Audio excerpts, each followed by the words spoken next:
سلام طعنا هبلي كما يصنحكم خبركم تملكتنا الساعات زمرصنا يوم حاصرت زيناتاتنا باخم كنبلينا نمكتالكم قدمنا نمسجن بريزيدنت كيزاو ممحدار تግራይ ታደሰ ወረደ ምስ ዋና ዳይሬክተር ምትሕባር ልምዓት ኮርያ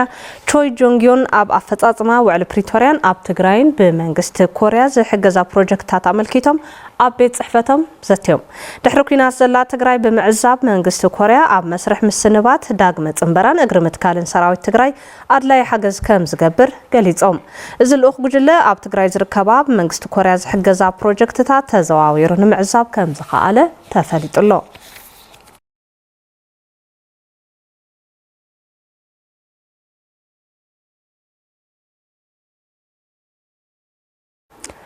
بريزيدنت كيزاو ممحدار تግራይ ነባር ቤት ምክሪ ወረዳ 70 እንደርታ ስርሖም ክቕጽሉ ውሳነ ኣመሓላሊፎም መምሕዳር ወረዳ 70 እንደርታ ብዕለት 8 2017 ዓመተ ምህረት ዝተፈጸመ ሹመት ቤት ምክሪ ዘይፈልጦ ኣግባብነት ዝሰሓተ ክብል ብተወከልቲ ቢሉ ጥርዓን ና ፕሬዝደንት ጊዜያዊ መምሕዳር ትግራይ ከቕርብ ዝጸንሐ ኮይኑ ነዚ ኸጻር ዝጸንሐ ጊዜያዊ መምሕዳር ትግራይ ካብ 20 ጉንበት 2017 ዓመተ ምህረት ጀሚሩ ዝጸንሐ መሪሕነት ስርሑ ክቕጽል ከም ዝወሰነ ኣፍሊጡ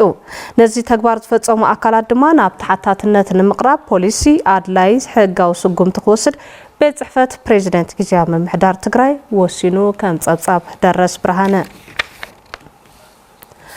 انت نقصل اب كتما مايچو بشم بعل 20 ጉንበት ن370 ሃርበኛታት መንበር ቦታ ንምዕዳል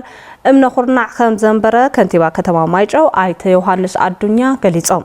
بعل 20 ጉንበት በአሽሓስ ቁጽሩ መላምል መስዋዕት ከፊልና ህላውናን ማዕርነትና ዘረጋግጽናላ ታሪኻዊት ዕለት ያዝበሉ እቶም ከንቲባ ነዚ ምኽንያት ብምግባር ን370 ሃርበኛታት መንበር ቦታ ንምዕዳል እምነ ኹርናዕ ከም ዝተነበረ ኣፍሊጦም ጉንበት 20 ህዝብ ትግራይ ሓድነት ወስጢሙ ብምቅላስ ህላው ዘረጋግጸላ ከም ዝኾነትን ለሙን ሓድነትና ኣጠናኺርና ሉዓላውነት ትግራይ ነረጋግጸሉ ተፈናቀልቲ ወገናትና ናብ መረበቶም ዝምለስሉ ዳግመ ሕውየትን ህንጸትን ትግራይናን ከተማናን ነግህደሉ በዓል ክኸውን ዝተመነዩ ኣቦ ወንበር ኮሚሽን ሃርበኛታት ከተማ ማይጨው ተጋዳላይ ከበደ ዳርጎ ንሃርበኛታት ዝተኸለለ መሬት ብመምርሒ መሰረት ምዃኑ ገሊጾም ተጠቀምቲ ትዕድል ዝኾኑ ሃርበኛታት ብወገኖ እዚ ተጀሚሩ ዘሎ ጽቡቕ ተግባር ተጠናኺሩ ክቕጽል ከም ዝግባእን ዘይግባእ ሰብ ከይወስድን ክብሪ ሃርበኛ ዘንቋሽሽ ስራሕ ከይፍጸምን ምእንተ ትግራይን ህዝቢ ትግራይን መስዋዕትን ዝኸፈሉ ሰማዕታት ብልምዓት ክድበሱ ይግባእ ሀብሉ ርእይቶ ሂቦምና ጉዳያት ኮሙኒኬሽን ከተማ ማይጨው ከም ጸብጸቦ بشم عوت 20 ጉንበት ن84 ስድራ ስዋዕትን ሃርበኛታትን ንመንበር ገዛ ዝኸውን ኣብ ወረዳ እንዳባ ጻሕማ ተዋሂቦ ንሃለዋት እንድሕነትን ትግራይን ዝተኸፈለ መስዋዕትነትን ጉድኣት ኣካልን ዝወሃብ ዘሎ መንበር ኣባይቲ ጸገማት ስድራ ስዋዕት ዘቃልል ምዃኑ ተጠቀምቲ ትዕድል ዝኾኑ ስድራ ስዋዕት ቀሺ ወላይ ተስፋይን ጉዱእ ኣካል ኩናት ሃርበኛ ኪዳኑ ተስፋይን ገሊጾም ኣመሓዳሪ ጣብያ ሕብረት ኣይተየማነ ገብርሄት ንጀጋኑ ሃርበኛታትን ስድራ ስዋዕትን ካብ ዘለዎም መሬት ን84 ወገናት ነፍሲ ወከፍ 250 ካሬ ሜትር መንበር ገዛ ከም ዝዓደሉ ብምግላጽ ኣብ ከይዲ ድማ መናእሰይ ተጠቀምቲ ትዕድል ከም ዝኾኑ ገሊጾም ሓላፍ ቤት ጽሕፈት ኣጠቓቕማ መሬትን ማዕድንን መምሕዳር እንዳባ ጻሕማ ኣይተገብራ ብዝጊ ፀሃየ ብወገኖም ብሽም ጉንበት 20 ንስድራ ስዋዕት ኣካሎም ዝጎደሉ ጀጋኑ መንበር ገዛ መሃብ ብመሰረት መምርሒ ሃርበኛታት ትግራይ ፍጸም ምህላው ኣብርሆም ካብ ጉዳያት ኮሙኒኬሽን እንዳባ ጻሕማ ከም ዝበጽሐና ዜና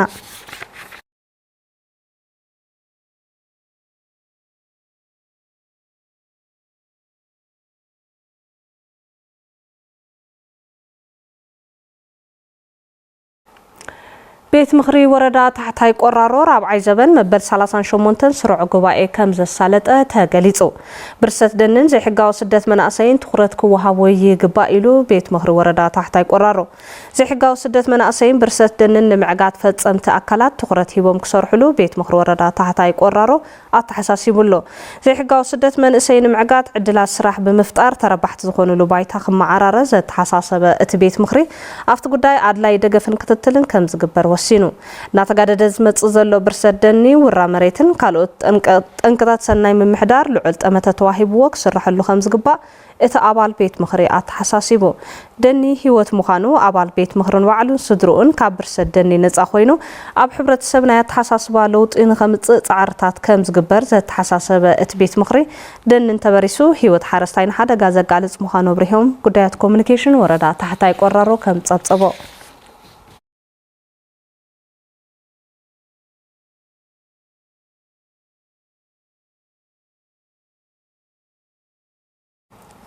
ብጽዓት ስጣሓይ ዝሰርሕ ጽሩይ መስተማይ ንኣገልግሎት በቂዑ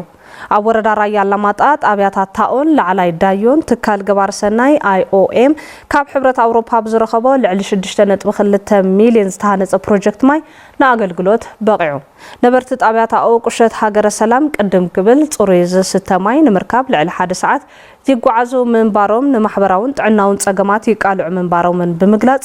ንዝተገበረሎም ሓገዝ ኣመስጊኖም ኣብ ትካል ገባር ሰናይ IOM ሓላፊ ጨንፈር ትግራይ ሚስተር ፎርዋርድ በሓይል ፀሓይ ዝሰርሕ መስተማይ ንምስራሕ ካብ ኣብ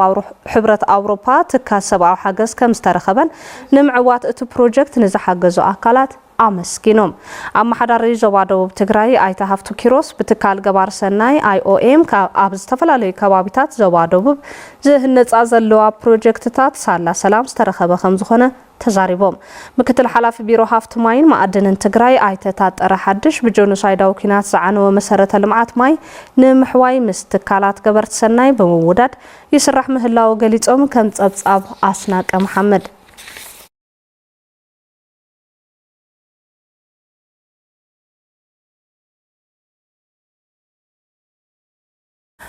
أمريكان تخصن مقراط زقربة أمام سلام بحماس تنصيغو قدما منستر إسرائيل بنيامين نتنياهو نسدرا بحماس تعقتو أبزم حللفو ملأختي نأمام أمريكا خمس تقبلون ناي حماس ملسي صبي مهلاو من BBC تصبصبو إسرائيل كاب 19 ጉንበት ኣብ ጋዛ ከተካይዶ ዝጀመረት መጠነ ሰፊሕ መጥቃዕቲ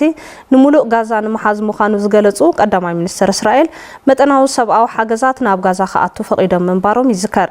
ብሃማስ ተዓጊቶም ንዘለዉ 58 ዜጋታት ክፍትሑ ሓያል ጻዕሪ ተገብር ምህላዋ ዝገለጸት እስራኤል ተቋሪጹ ዝነበረ ተኽሲ ብምጥሓስ ንኽልተ ወርሒ ዝኣክል ሰብኣዊ ሓገዝ ከይሓልፍ ከልኪላ ምንባራ ጸብጻብ BBC የዘኻኽር ብመሰረት ጸብጻብ ውድብ ሕብራት ሃገራት እስራኤል ኣብ ካልኣይ ዞር መጥቃዕቲ እስራኤል 600,000 ሰባት ከም ዝተፈናቀሉ 500,000 ሰባት ድማ ናብ ቀታሊ ጥሜት ይቃልዑ ከም ዝኽኣሉ ጠንቂቁ BBC ተወኪሱ ወያንተ ብዙነህ ከም ጸብጸቦ